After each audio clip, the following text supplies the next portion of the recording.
매일 아침 책 읽기로 하루를 시작하는 행복 습관, 미라클 독서입니다. 오늘 함께 읽어볼 책은 그냥 하지 말라. 당신의 모든 것이 메시지다. 송기령 지음, 북스톤에서 펴낸 책입니다. 프롤로그. 우리는 미래를 보았었다. 2010년대 초반에 한국에 소개된 레트로한 디자인의 유럽산 냉장고는 가격이 비싼 데다 뛰어난 성능을 내세우지 않았음에도 한국에서 큰 사랑을 받았습니다.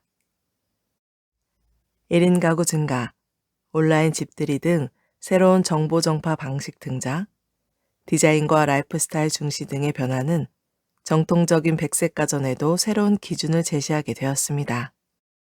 경제 발전 속도의 기울기가 완만해지고 삶의 질에 대한 욕구가 커지면서 자신의 삶을 돌아보게 된 사람들은 가족과의 관계나 라이프 스타일에 대해서도 정통적 가치관과 관습을 무작정 따르기보다는 다시 생각해보며 새로운 기준을 만들어가기 시작했습니다. 환경 변화에 적응하고자 하는 개인의 변화는 생명체가 존재하기 위해 노력하는 치열한 과정과 다르지 않습니다.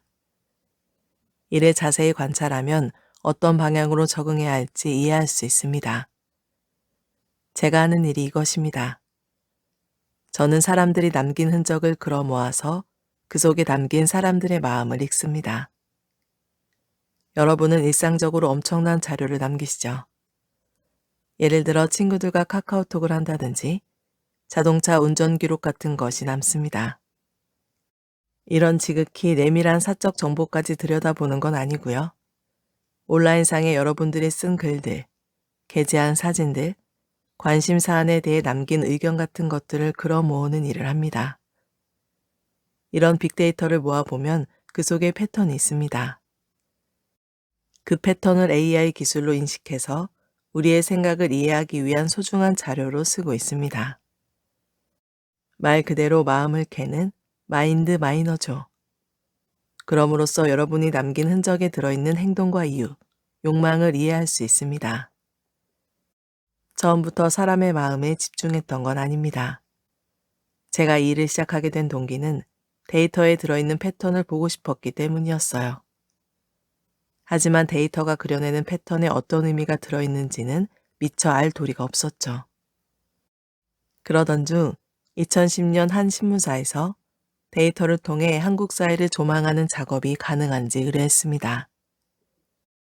그 전까지는 기껏해야 특정 제품과 서비스에 대한 사람들의 관심을 측정하는 리포트를 내는 수준이었던 터라 언감생신 그 일이 가능한지도 가능할지도 가늠할 수 없었습니다.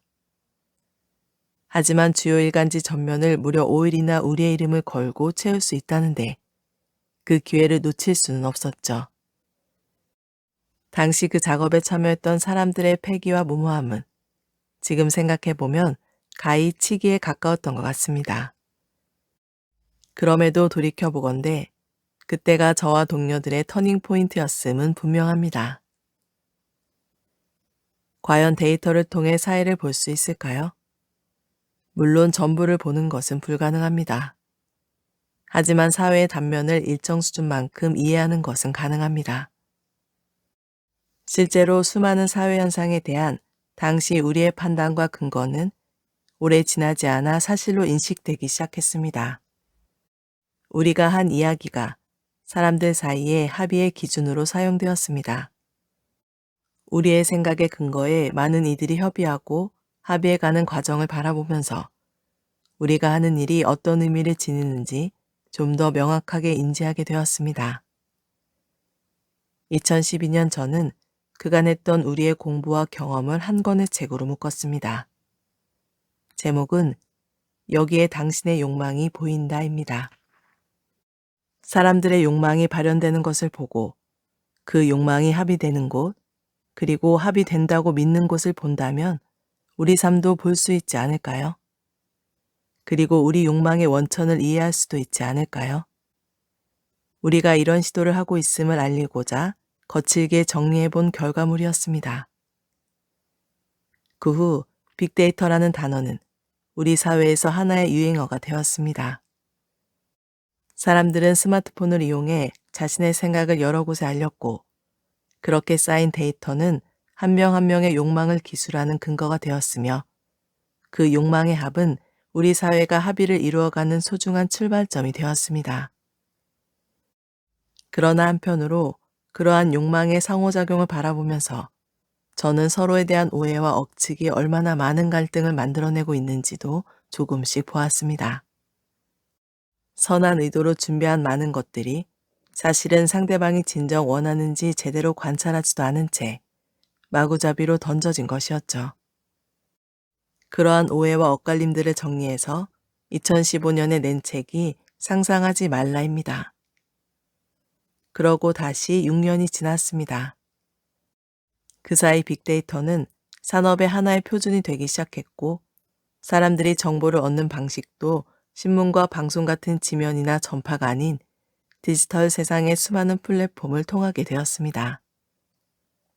각자의 생각을 드러내는 SNS 활동은 자신의 채널을 가진 1인 미디어로 확장되었고요. 인공지능은 특정 콘텐츠를 특정 사람들에게만 저격하듯 전달하는 개인화된 정보 제공의 그물로 쓰이고 있죠. 저와 동료들은 사람들의 생각이 어떻게 변화하고 확산되는지 꾸준히 측정하고 관찰해가며 새로운 시대의 합의가 어떻게 형성되어 가는지 차츰 이해하게 되었습니다.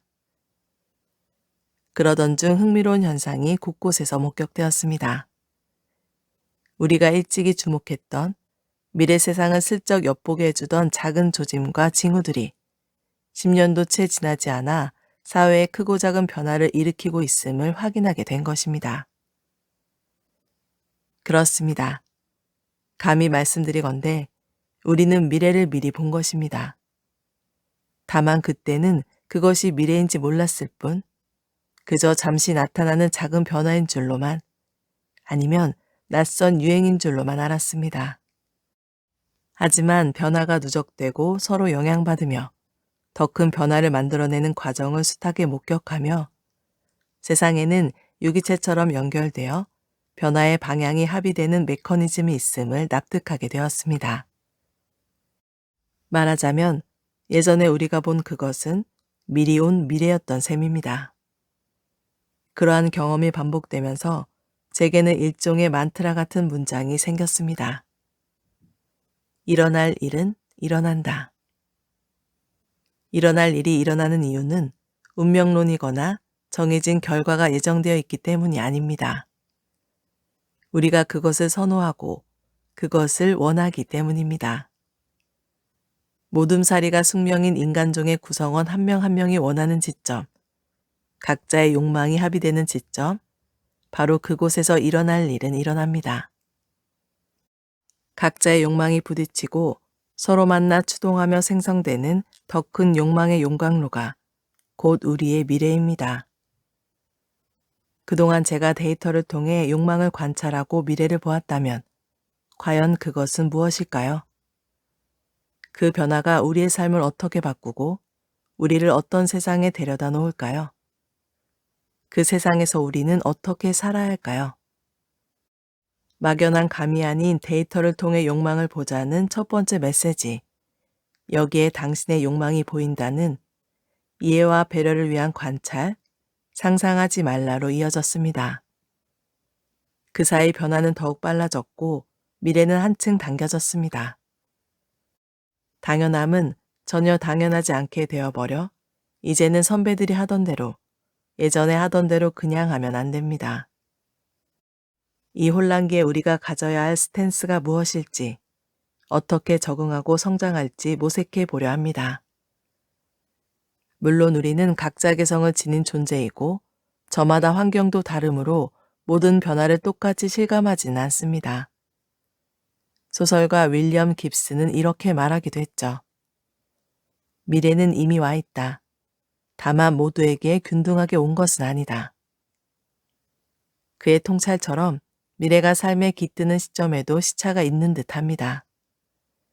미래가 우리에게 와 있지만 이미 변화를 온몸으로 겪고 있는 분도 있고 아직 실감하지 못하는 분도 있으리라 생각합니다. 재택근무 시대가 성큼 다가왔다고 하지만 업의 특성이나 조직의 분위기에 따라 아침마다 출근길에 오르는 분들이 당분간은 더 많을 것입니다. 회식이 사라진다 해도 동료들과 저녁을 함께하는 직장인들이 여전히 있을 것입니다. 아직 내게 일어나지 않았다 해도 다른 이에게 일어나고 있는 변화라면 언젠가 나에게도 일어나게 돼 있습니다. 그러니 내게는 아직 일어나지 않은 일이라 해도 변화를 미리 보는 마음으로 읽어주시면 좋겠습니다. 20년 가까이 이 일을 하면서 사람들의 생각이 어떻게 변화하는지 볼 수 있는 행운을 누렸습니다. 그러다 보니 개인들의 욕망의 합이 곧 미래에 벌어질 일들의 인풋임을 알았습니다. 그러니 바라건대 욕망하기를 멈추지 마십시오. 애초에 멈출 수도 없습니다. 욕망이란 나의 존재가 좀 더 안정되게 유지되길 바라는 소박한 마음에서 내가 소멸한 후에도 나의 존재가 잊히지 않기를 바라는 본능에서 나의 자아가 같은 종의 다른 체계들에게 존중받고 영향력을 가지길 바라는 무한한 욕심에서 뿜어져 나오는 것이니까요. 우린 결코 욕망하기를 멈출 수 없습니다. 그러니 욕망하고 원하는 것을 시도하십시오.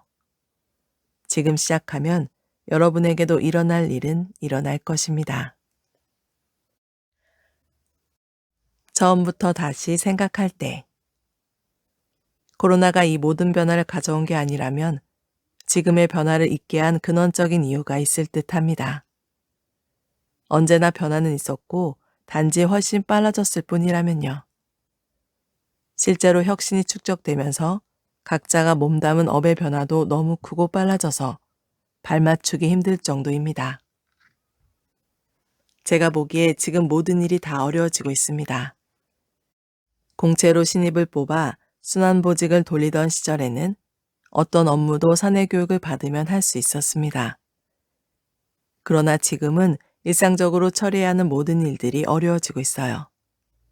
전문화되는 것입니다. 숙련도와 해박함이 없으면 내 직무를 하기 어려워지고 있어요. 그만큼의 시간을 축적하지 못하면 나의 전문성을 설명하기 어렵게 사회가 바뀌고 있다는 얘기입니다. 그리고 시장이 확대되면서 이제는 호미를 아마존에서도 팔 수 있게 됐습니다. 호미 만드는 사람이라면 판로가 늘어나니 일단은 좋겠죠. 대신 아마존의 랭킹 모델을 이해해야 해요. 예전에는 호미를 팔고 싶으면 장터에 나가 목청 높여 호객을 하면 되었는데 지금은 세계화, 플랫폼화 되었기 때문에 내가 아무리 작은 일을 하더라도 그만큼의 전문성을 갖추지 못하면 경쟁이 어렵습니다. 요구받는 역량의 깊이가 깊어지는 것입니다. 그뿐 아니라 가상화되기 시작했죠. 비대면, 무인화 등이 가속화되면서 우리 상품의 장점과 훌륭한 조건을 다양한 형태로 제시할 수 있어야 합니다. 예전처럼 만나서 소통하고 설득하지 않게 되면서 어떻게 나의 의견을 정돈하고 전달하고 협업할 것인지도 새로운 고민거리로 올라오고 있습니다. 여기에 자동화가 더해집니다. 기계와 협업할수록 우리는 수고로움을 덜 수 있지만 직업적 안정성은 예전 같지 않을 게 분명합니다. 그럴 때 인간은 어떤 형태의 일을 할 것인지가 새로운 도전 과제가 되고 있습니다. 기존의 교육 시스템과 개인의 경쟁력을 어떻게 새로 확보해야 할까요? 그리고 기본적으로 지금은 저성장 시대입니다. 이제는 과거처럼 무한 확장이 어렵고 지구온난화 등 환경 이슈 때문에라도 예전과 같은 대량 생산과 대량 소비를 지향하고 있습니다. 이제는 헐값에 많이 파는 대신 더 정교하게 경쟁력을 다듬어서 부가가치를 높여야 합니다. 이처럼 많은 이유로 우리의 삶이 바뀌고 있습니다. 그러다 보니 기존 방식에 잘 적응했던 분들이 당황합니다. 새로 커리어를 시작하는 분들이라면 이 변화를 유연하게 받아들일지 모르지만 전환기 또는 성숙기에 접어든 분들에게는 기존의 커리어 경쟁력이 와해됐을 때 어떻게 새로운 경쟁력을 얻을지가 새로운 숙제로 남게 됩니다. 어느 커뮤니티에 올라온 글을 보니 저 같은 꼰대들은 한 번에 다 순장되는 겁니다. 라고 하더군요. 재택근무를 하면 개인별 업무 성과가 정확하게 측정되니 입으로 일하던 월급 루팡은 다 죽고 사내 정치도 안 통할 거라는 글의 결론이었습니다. 2021년 1월에 올라온 글입니다. 1년 가까이 재택근무 방식을 시행해 본 결과 그게 통한다는 걸 파악한 거죠. 스스로를 꼰대라는 것을 보니 연차가 어느 정도 되는 관리직일 텐데 재택근무 체제에서 관리자로서 자신이 얼마나 어떻게 기여하는지를 생각했겠죠. 자신의 기여가 줄어들었을 때 어떤 평가를 받을지도 충분히 유추할 수 있을 테고요. 지금 이분은 자신이 일하지 않고 있었음이 드러나는 게 곤혹스러운 거예요. 그러나 저 문장은 틀렸습니다. 순장은 같이 죽는 건데 저분은 혼자 사라질 터이니까요. 지금까지 팀 안에서 백지장에 손만 대고 있던 사람들의 실체가 드러나기 시작했습니다. 함께하는 것 같지만 안 했던 사람들이 적지만은 않을 겁니다. 바쁘시죠? 라는 인사말을 입에 달고 살지만 정작 본인은 안 바쁜 사람들 말입니다. 위 게시글의 교훈은 일을 하자는 것입니다. 더 정확히는 나의 생산성을 입증하기 위해 앞으로 어떤 일을 어떻게 할지 생각하라는 거예요. 바이러스와 세계대전을 벌이는 와중에 우리 각자는 생존을 위한 분투도 치열하게 치러내고 있습니다. 자영업자도 직장인도 마찬가지입니다. 기존의 관성이 깨졌기 때문이죠. 관성이 있으면 실행하면 되는데 이제는 관성이 무너졌으므로 실행하기 전에 생각을 해야 합니다. 그런데 여러분, 일상에서 생각을 많이 하십니까? 생각이란 사실 몹시 피곤한 행위입니다. 더욱이 생각은 혼자 하고 끝나는 게 아니라 사람들과 협의하여 그중 가장 나은 것을 선택하는 과정까지 포함되는데 이 단계까지 생각하는 사람은 그리 많지 않습니다. 그런데 지금은 실시간 생각할 것을 요구받고 있어서 힘든 것입니다. 최근 중국에서 스마트 농업 경진대회가 열렸는데 데이터 과학을 들고 나온 대학생들이 베테랑 농부를 이겼습니다. 초보자가 이긴 것입니다. 베테랑 농부도 잠은 자야 하거든요. 우리가 아는 농가 원령, 즉 언제 씨 뿌리고 언제 수확한다는 스케줄은 전체적인 것이어서 그날그날의 세부 일정과 문제 해결은 대부분 경험칙으로 풀어냈죠. 그런데 이제는 토양이나 날씨가 달라지는 수준을 넘어 기후가 바뀌고 있어요. 전대미문의 지구온난화 때문에 베테랑 농부의 지혜가 예전만큼 힘을 발휘하지 못합니다. 크고 작은 변화를 촘촘히 바라보고 심지어 24시간 지원할 수 있는 시스템이 당연히 더 유리하겠죠. 기후변화 앞에 이제 베테랑 농부는 어떻게 해야 할까요? 농사를 포기해야 할까요? 이것이 비단 농업에만 닥친 일일까요? 참고로 경연에 참여했던 대학생들은 대회 종료 후에 그 모델을 들고 창업을 했다 합니다. 기존의 관성에 힘을 쓰지 못하면 새로운 변화에 적응하는 사람과 그렇지 못한 사람들 간의 격차가 만들어집니다. 미국 노동부 장관을 지낸 로버트 라이시 UC 버클리 교수는 코로나 팬데믹이 새로운 형태의 계층화를 심화할 수 있다고 우려했습니다. 그가 언급한 새로운 계층은 4가지로 첫째는 원격층입니다. 공간 제약을 받지 않는 전문적 기술이 있는 사람들입니다. 필요한 자원이 모두 디지털에 있어서 노트북만 있으면 일할 수 있죠. 온라인으로 일할 수 있는 투자자, 개발자들은 비대면 세상에서도 어려움이 없고 심지어 더 많은 부를 축적할 수도 있습니다. 두 번째는 필수적 일을 하는 사람들입니다. 공공 서비스를 하는 분들은 일자리를 잃을 염려는 없지만 위험한 환경에 더 많이 노출되기에 더 힘든 시간을 보낼 수 있습니다. 의료 서비스 종사자가 단적인 예죠. 세 번째는 실직자들입니다.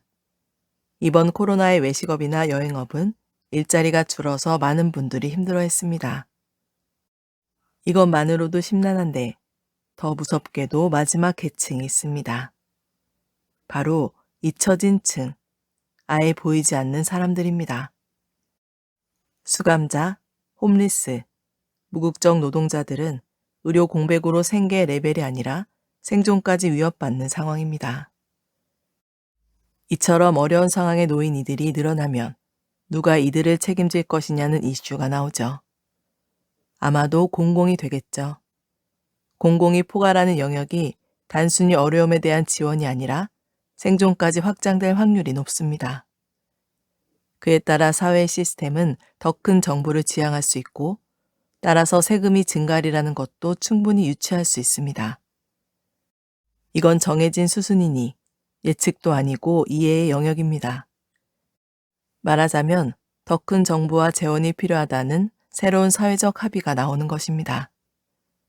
증세가 되면 우리가 낸 세금이 어떻게 쓰이는지 감시하려 할 거예요. 계속 부담이 늘기 때문에 그 부담에 대한 정당성을 요구하게 될 것입니다. 이것이 전체적인 움직임이라면 생존에 내몰린 개인들은 어떤 해법을 찾을까요? 자신의 일을 분산시킵니다. 종신 고용이나 전일제 근무를 지향하고 여러 가지 일을 조금씩 수행하는 접근법입니다. 최근 직장인들이 배달 서비스를 한다는 뉴스도 많이 나오죠. 쉬는 시간에 잠시, 퇴근길에 잠시 배달한다는 이야기들. 예전에는 배달을 힘들고 부가가치 낮은 일이라고 폄하했다면 이제는 오히려 고급 승용차를 몰고 배달하는 광경이 펼쳐집니다. 이런 식의 긱 이코노미가 예전에는 없었나요? 있었죠. 직장인들이 파트타이머부터 시작해서 파워블로거, 유튜버 등 다양한 정체성을 추구하는 것은 더 이상 하나에 올인할 수 없기 때문입니다. 올인은 보상 체계가 충분하고 그 시스템이 항구적이어야 가능합니다. 그런데 지금은 조직도 기관도 생존을 보장할 수 없습니다. 환경 변화도 빨라서 올인이 힘들어지고요. 그래서 한 바구니에 담지 않는 포트폴리오 전략이 생존에도 적용됩니다. 다양한 정체성이 폄하되지 않고 권장됨에 따라 실제로 그런 사람들이 늘고 있습니다. 다양한 정체성은 오늘날의 사회 변화에 잘 적응하고 있다는 증표인지도 모릅니다. 공통의 경험, 더 큰 상상의 가능성. 이런 변화는 결국 우리의 한정된 자원을 어디에 배정할까에 대한 합의로 이어지고 발전됩니다. 합의가 이루어질 때 우리 개개인의 적응 시도는 공동체의 새로운 약속, 규칙이 됩니다. 합의는 저절로 만들어지지 않습니다. 공감이 있어야 합의가 돼요. 그런 이유로 사람들에게 어떻게 공감을 일으킬 것인가는 커뮤니케이션에서 굉장히 중요한 태제가 됩니다. 그런데 이번에 우리는 공통의 경험을 하면 합의가 좀 더 수월해진다는 것을 이해했습니다. 경험은 개인의 가치관이나 의사결정에 굉장히 소중한 인풋이 됩니다. 공통의 경험은 집단의 가치관과 의사결정에 중요한 인풋이 되고요. 예컨대 세대를 정의하는 중요한 사건이 있고 그 사건을 겪은 이들이 했던 공감은 다른 세대와 차이가 날 수 있어요. 미국의 침묵 세대는 1925년부터 45년생으로 대공황, 메카시즘, 2차 세계대전의 경험이 깊고 1946년부터 64년생인 베이비 부머는 베트남 전쟁, 인권운동, 케네디 암살, 우주 탐험이 성장기의 중요한 경험이 되었다고 합니다. 그 뒤를 잇는 X세대는 베를린 장벽 붕괴, MTV, 걸프전 등이 중요한 역사적 사건이었고 밀레니얼은 9.11 테러, 소셜미디어 등장, Y2K 등이 충격적인 경험이었다는 것이죠. Z세대는 경기 대침체, ISIS, 동성 결혼 합법화, 최초의 흑인 대통령이 중요한 인풋이 되었다네요. 이러한 성장기의 경험이 개인의 가치관을 형성하는 하나의 기반이 되고 일단 가치관이 형성된 후에는 다른 세대 간의 합의가 아무래도 쉽지 않다는 이야기가 있습니다. 영화 포레스트 검프에는 미국 현대사의 주요 장면이 담겨 있어서 해당 사건 사고를 다 알아야 메타포나 스토리를 오롯이 이해할 수 있습니다. 이 영화를 Z세대가 온전히 즐기기는 쉽지 않겠죠. 한국 영화 국제시장도 마찬가지여서 많은 장년층이 이 영화를 보며 그땐 그랬지라며 회상해졌지만 젊은 세대에겐 그저 흥미로운 옛날 이야기일 겁니다. 한국의 장년층이 추억하는 그때는 어땠을까요? 한강의 기적을 이루기 위해 다 함께 협력하고 때로는 노동권이 저해되는 부분도 감내해야 한다는 암묵적, 명시적 압력이 있었습니다. 한국인의 특성으로 꼽히는 빨리빨리 또한 이 시기에 자리 잡혔죠. 아무것도 없던 시절, 지금 고생하면 나중에 아들, 딸이 잘 살 수 있다는 논리로 뭐든 열심히, 많이, 빨리 했습니다. 부가가치가 지나치게 저평가되어 제값을 받지 못하는 경우가 비일비재했지만 그럴수록 빨리 만들어 많이 팔아 충당했죠. 그래서 어떤 일이 벌어지냐면 오래 일하는 것이 미덕인 양 숭상됩니다. 밤 10시에 퇴근하는 김대리는 훌륭한 직원이라 칭찬받습니다. 설령 게임을 하다 갔더라도 훌륭해요. 늦게까지 있었으니까요. 지금은 어떤가요? 자동화로 사람이 아니라 로봇이 일을 합니다. 노동에 대한 과거의 정의와 지금의 정의가 달라지고 있습니다. 개개인의 역량에 따라 부가가치가 천차만별로 달라집니다. 그러므로 이제는 열심히 하는 게 아니라 잘해야 하는데 이 구조를 따라가기 어려워하는 사람들이 적지 않습니다. 바로 성장기에 개발시대의 논리를 교육받은 기성세대죠. 여전히 한국은 OECD 국가 중 노동시간으로 수위를 다툽니다. 이미 경제성장의 기울기가 완만해졌는데도 아직도 급격한 성장에 맞는 과거의 방식을 놓지 못하고 열심히 하라고 합니다. 그러다 보니 어떤 문제가 생기나요? 고속 성장에 대한 기억이 없는 사람들과 갈등이 생기죠. 그때는 그랬는데 지금은 아니라면 제도와 시스템, 그리고 적응의 노력 자체가 바뀌어야 합니다. 그리고 이때 우리가 한 지금의 공통 경험이 소중한 인풋으로 쓰일 수 있습니다. 공통의 경험은 공통의 상상을 가능케 하기 때문입니다. 유발 하라리는 인간에게 흥미로운 형질이 있다고 했습니다. 바로 허구를 믿는다는 것입니다. 심지어 허구를 집단적으로 함께 믿는다는 것이죠. 예컨대 배를 타고 바다를 건너다 풍랑을 만나 사랑하는 가족과 친구, 물자를 잃으면 당연히 상심하게 됩니다. 그때 상심한 채로 무력감에 빠지면 다시는 배를 만들고 탐험에 나설 수 없겠죠. 그때 인간은 무엇인가 설명하려 노력합니다. 이런 식이에요. 아마도 우리가 모르는 절대 존재가 바다 밑에 있는데 우리가 했던 일이 마음에 들지 않아 경고하려고 배를 침몰시킨 것이 아닐까? 우리의 목숨과 재물을 보존하려면 그분이 원하는 대로 착하게 살고 재물을 바치면 어떨까? 그렇게 해서 심청이 인당수에 몸을 던지게 되는 것입니다. 이처럼 인간은 내가 설명할 수 없는 현상을 설명하려 노력합니다. 그래야 안온감을 느끼고 두 번째, 세 번째 시도를 할 수 있으니까요. 존재하지 않는 것에 대한 공통의 믿음을 가진 덕에 협력할 수 있고 화폐나 국가 같은 것을 만들어 더 큰 문명을 이룰 수 있으며 그 덕분에 근육도 변변찮은 인류가 이 행성의 지배종이 되었다는 이야기입니다. 여기서 핵심은 공통입니다. 종이에 그림을 그려서 돈이라고 했을 때 혼자 믿으면 교환이 안 되고 모두 다 믿어야 화폐로서 교환되고 가치가 보존되는 거죠. 이게 바로 공통의 상상이라는 개념입니다. 중요한 점은 경험과 상상력이 같은 지점에서 출발한다는 것입니다. 이번 코로나 팬데믹은 단기간에 전 인류에게 공통의 경험을 하게 했습니다. 여기에 따른 우리의 대응과 그에 따른 반향은 앞으로 사회를 바꾸는데 엄청난 추진력이 되겠죠. 자신의 가치관을 의심하라. 생각해보면 우리 삶에는 크고 작은 변화가 너무 많습니다. 변화는 필연적이고요. 다만 조금 더 힘들어진 건 변화의 속도가 빨라졌기 때문입니다. 변화는 중립적이어서 그 자체가 좋거나 나쁜 것은 아닙니다.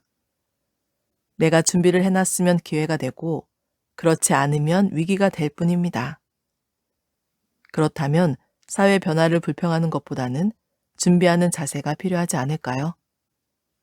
변화의 속도가 빨라진다면 각자는 더 먼저 가 있으려는 노력을 해야 합니다. 옛날은 좋고 지금은 나쁘다고 한탄할 게 아니라 그저 내가 준비를 할 수 있을지, 우리가 지혜로운 합의에 이를 수 있을지 고민하는 게 옳을 듯합니다. 예를 들어 코로나를 계기로 우리는 유연근무, 재택근무, 원격지 근무 등의 제도를 시험해봤고 새로운 방식을 전향적으로 받아들여야 한다는 것을 느꼈습니다. 그러면 준비해야죠. 어떤 동료와 어떻게 함께할지 정하고 새로운 방식을 받아들여 조직 문화에 녹이고 지원할 수 있는 시스템을 갖추는 노력이 요구될 것입니다. 우리는 머릿속에 목표를 그릴 때 을의 출발점과 결승점이 일직선으로 뻗어 있는 길을 상상하지만 현실의 길은 함정투성이입니다. 한국은 1997년 외환위기로 한번 와해되었죠. 그 다음 2008년에는 미국발 서브프라임 모기지론으로 촉발된 경기 위기가 있었고요. 다시 이번에는 코로나 팬데믹이 왔습니다. 네 번째는 뭐가 나올까요? AI나 로보틱스, 메타버스는 어떤 변화를 만들게 될까요? 이 모든 형태의 변화가 인류에게는 진보를 위한 역경이거나 동기가 될 수 있지만 개인에게는 넘어야 할 거대한 산처럼 다가올 것입니다. 그때마다 어떻게 변화에 적응하고 각자의 역량과 경쟁력을 유지시킬 것인지가 우리가 해야 할 가장 중요한 일이라고 생각합니다. 가장 먼저 본인의 가치관을 의심하시기 바랍니다. 어떤 건 앞으로도 유효하겠죠? 어떤 건 아닐 수도 있습니다. 그러니 관행적으로 해왔던 행동을 다 지켜야 한다는 강박은 버리시기 바랍니다. 새로운 시대에 필요한 건 남기고 아닌 것들은 이번에 과감하게 다시 정의해보자는 마음가짐이 우리가 변화와 위기에서 얻는 소중한 경험이자 기회가 아닐까 합니다. 그리고 합의를 위한 출발점을 정말 잘 정의해야 합니다. 그걸 못하면 그 다음 세대에 예기치 못한 혹은 예상을 뛰어넘는 큰 변화를 넘겨주게 됩니다. 1997년 외환위기를 겪으며 한국 사회의 비정규직이 일반화되었습니다. 그 전만 해도 전화를 받아주는 콜센터 직원들도 다 정규직이었죠. 노동이나 처우의 차이가 적었죠. 그러다 큰 위기를 맞았으니 비주력 업무는 외주화를 통해 유연하게 만들자는 얘기가 나왔습니다. 당시에도 사회적 저항이 컸지만 어찌됐든 시행되었고 그 후 정규직과 비정규직의 격차가 점점 벌어져 이제는 정규직을 얻기 위한 분투가 사교육에 대한 열정을 부추기고 그에 따른 갈등이 사회에 큰 부담으로 작용하고 있습니다. 1997년의 의사결정이 시간이 지난 후 우리 사회 어려움으로 작용한 부분이 없지 않다는 것입니다. 비슷한 예가 2008년 글로벌 금융위기에도 있었습니다. 미국의 서브프라임 모기지 때문에 일어난 금융권 이슈였고 그러다 보니 해결책도 양적 완화였습니다. 많은 화폐가 일시에 풀린 거죠. 그러자 안전자산에 과도한 자금이 몰리면서 버블이 생겼습니다. 지금 한국의 아파트 가격이 무척 높습니다. 정직하게 일해서 받은 월급으로 내 집을 마련할 수 있다고 믿는 사람이 줄어들 수밖에 없습니다. 이 때문에 사회가 불안정해지고 우리의 행복감이 저하됩니다. 합의의 기준을 공존으로 두어 모색해보면 어떨까요? 인간은 군집 생활을 통해 적응해온 종입니다. 따라서 상대에 대한 배려가 우리 종이 생존하는데 가장 중요한 형질이라는 사실을 잊으면 안 됩니다. 전체가 공존하기 위해 각자에 대한 배려를 키운다는 전제가 현명한 합의를 가능케 할 것입니다. 다행히 우리 사회는 충분히 훌륭하고 똑똑한 합의 시스템을 갖추고 있고 나아가 훌륭한 기술이 등장해 우리를 도울 수 있습니다. 기술이 사람의 일자리를 없애기만 하는 게 아니라 더 나은 삶을 만들어 줄 수 있을 것입니다. 그렇게 하여 인간에게 부여된 더 많은 자유가 더 많은 창의적 변화를 가능케 할 수도 있지 않을까요? 변화는 중립적이어서 좋은 것도 나쁜 것도 없습니다. 내가 준비했으면 기회가 되고 그렇지 않으면 위기가 될 뿐입니다. 오늘 미라클 독서는 여기까지 읽도록 하겠습니다. 오늘도 함께 해주셔서 감사합니다.